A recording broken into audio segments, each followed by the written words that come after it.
maa ngi lay nuyu di rafetlu sa laaj di wax ne président de la république li mu def nii de jàpp naa ne lu war la ndaxte dañ ko doon xaar ci loolu ndaxte ba ñu defee dialogue national ba léegi ñëpp ñu doon wax ne lii fan lay mujjee ndaxte bëggoon nañu am ay réformes waaye booy xoolaat 4 réformes yooyu mu bëgg a dugal ci ay projet de loi bi ci jiitu xam ne dafa laal ndey sàtt réew mi. dama jàpp ne lu am solo la waaye am na lu ko war a jiitu li ko war a jiitu mooy balaa ñuy wax sax assemblée nationale mu décider ci ay vote dañu war a def li ñu naan lël yu yaatu li ñuy wax consultation citoyenne ci projet de constitution bi de réforme bi nga xam ne bu boobaa liñ ci jublu mooy ndax sénégalais yi comprendre nañu ci nañ ko bindee ci mbirum droit ndax lii ñu leen di defal comme réforme loolu la ñu soxla ñaareel bi mooy comme nekk na loo xam ne am na solo boo xamante ne jéggi na daayo mooy que ne dañu war a jaar ci référendum bu ñu def mukk erreur ni réforme yi nañu bàyyi député rek ñu voté ko déedéet parce que li mu laaj ci xalaat ak ci inclusivité mooy jar ñu dem référendum pour que sénégalais yi seen bopp ñu décider ndax dañu bëgg a changer constitution bëgg ko changer ci yenn anam yeeg yenn article yoo xam ne daf leen di toucher ñoom ci seen dundin lu jëm na ci cour constitutionnel war a remplacer conseil constitutionnel jàpp naa ne loolu tam lu baax la ndaxte booy xoolaat ci assises nationales yi nekk lël bi nga xamante ne nañ ko wax amul lël bu ko gën a am solo ci Sénégal bu mu jëlee indépendance ba léegi ci nañ ko toggee nañ ko tëggee ca ña ca participer ni mu wëree biir Sénégal ci département yëpp wax dëgg yàlla amul xalaat yoo xamante gën na am solo boobu donc ma jàpp ne bu fekkee am na loo xam ne tibb nañ ko fa bu ko appliqué loolu dañ koy rafetlu booy xool aussi projet de loi bi jëm ci parti politique yi rationalisation bi boobu aussi bokkoon na ci mbébét assise nationale ba nga xam ne tey pour man lu war la ndax tey booy xool États-Unis nga xam ne dëkk bu mag la am démocratie bu mag nit ñi di exprimer seen bopp ci mbiru démocratie ñaari parti politique yu mag lañ am te yooyu ñooy dem jongante te dañuy def ay primaire balaa ñu yegg ci jongante bu mujjee et terewul ne am na yeneen parti yu ndaw yu fa nekk waaye dañuy bootu ci ñooñu donc ma jàpp ne tey Sénégal toll nañ foo xamante ne war nañ mën a aussi rationaliser ndax ba ñu waxantee dëgg rek xam nga ne am na parti yoo xamante ne wax dëgg yàlla weesuñu benn région wala ñi bokk ci parti bi dañ ne ak famille la wala boor ña ka nekk bëriwuñu donc ma jàpp ne rationalisation parti moom lu war la lu jëm nag ci beneen projet de loi bi ñuy wax ci biirum code électoral nga xam ne CENI la man dama jàpp ne mbir mi du rek du ñu koy tuddee mu tudd Sénat mu tudd CENI pour man loolu moo am solo li am solo mooy lan la kuréel bi di def ci saytu ci mbiru élection ba nga xam ne élection yi dañuy naan élection yi day dafa mucc ayib ndaxte dafa am transparence waaye bu ñuy wax transparence nag du rek bésu élection yi mooy surtout avant élection parce que bu ñu woowee contentieux am na rek c'est parce que te ba ñu ndorteel ci préparation élection yi am na loo xam ne dañ ci waroo wala boog respecté wuñ ko lu ci mel ni calendrier électoral lu ci mel ni révision des listes électorales lu ci mel ni date de dépôt des listes lu ci mel ni fichier électoral donc bëri na anam yoo xamante ne baax na ñu waxtaane ko avant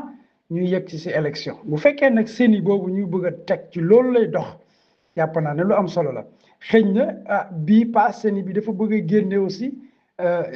ministère de l'intérieur ci doxalinu élection bi loolu tam dañ koy waxtaane ba gis ci lan moo ci pour ak contre man jàpp naa ne réforme boo mënti def rek bu fekkee dafa am loo fi fekkoon balaa nga koy teg da nga war a càmbar la fi nekkoon maanaam nga évaluer tey boo bëggee acte 4 de la décentralisation da nga war a évaluer acte 3 de la décentralisation nga xam lan moo ci soxe naka nga koy jubbante waaye doo ñëw rek ne man damay defaat benn acte bu bees taillé ko sur mesure comme yow ni nga ko bëggee bu boobaa da ngay fausser l'esprit démocratique maanaam démocratie ci ni mu dëppoo ni muy doxe dafa am noo xamante noonu la war a taxawee. Alors oui, bonjour. Merci pour répondre à votre question. Ben, je dirais que le président de la République est en train d'agir au bon moment puisque la société civile et les citoyens globalement ont beaucoup attendu par rapport à ces réformes, tout simplement parce que nous voulons encore solidifier notre démocratie et nos libertés et également faire de sorte qu'il y ait une constitution qui réponde aux aspirations des Sénégalais. Donc je pense que le fait d'envoyer ces différents projets de loi, pour moi c'est salutaire,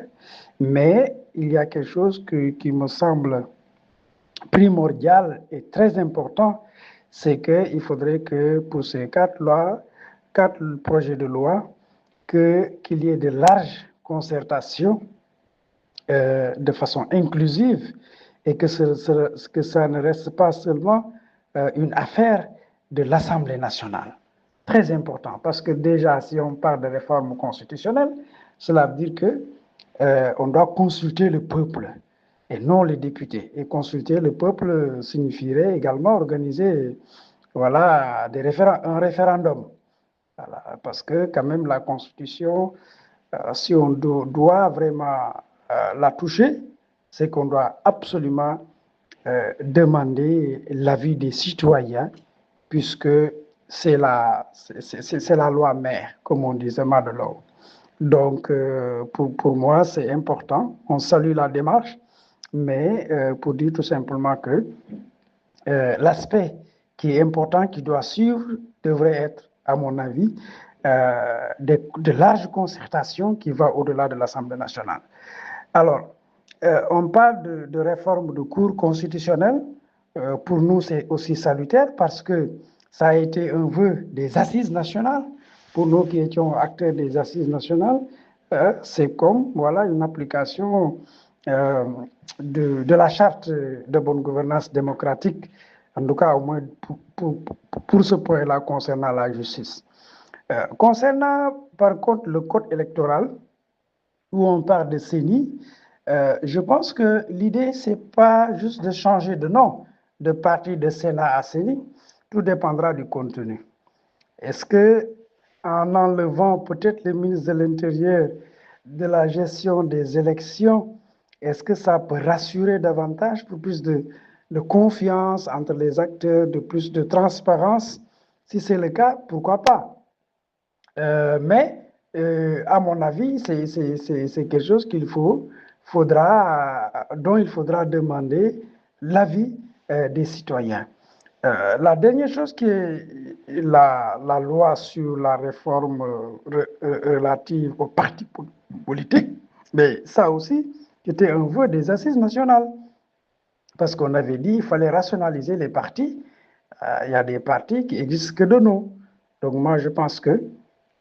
là aussi, ça faisait partie des clauses du dialogue national pour qu'on puisse trouver un consensus allant dans le sens de comment rationaliser les partis, voilà, que les partis se regroupent en coalition de partis. Quand vous regardez aux États-Unis et qu'on vous dise une grande nation démocratique comme les États-Unis, il n'y a que deux grands partis. Bon, vous vous posez la question comment les autres expriment leur démocratie. Pourtant, il y a d'autres sphères d'expression démocratique, mais aussi il y a d'autres partis.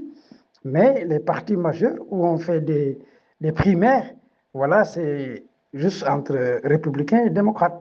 Donc moi, je pense qu'au Sénégal, même si on ne parvient pas à avoir que deux partis, mais on peut avoir vraiment des pôles de partis où on regroupe les gens. Ça va nous permettre de mieux rationaliser le denier public, mais également ça permettrait plus de lisibilité des citoyens quand il s'agira de passer à des élections.